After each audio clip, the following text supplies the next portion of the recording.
Yan po, ito na po yung regulator IC na regulator power on supply. Ang ating po tatanggalin dito sa Bluetooth module na to. Ayan po, sa Bluetooth board po nito. Ayan po, tinanggalan po natin yung mga connection para hindi po sa gabal. Ayan po, tingnan po natin. At tatanggalin po natin yung po itong IC regulator nito, yung power on. Yan po siya. Tanggalin po natin yung ibang sagabal. Yan po yung IC po na yun na power on, off on switch regulator po siya.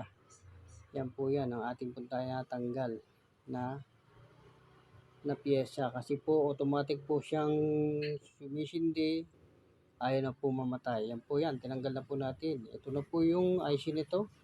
Yan po yung IC nito na nag-shorted na po ito. Yan.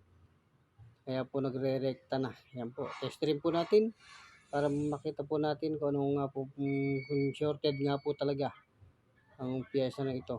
Yan po yan. Test rin po natin. Makikita po natin yan. Yun.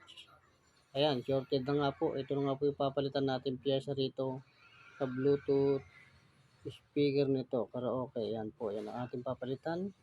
Ang IC regulator o power on off switch regulator. Yan po siya. Yan po ang ating pong papalitan sa Bluetooth na ito. Yan po.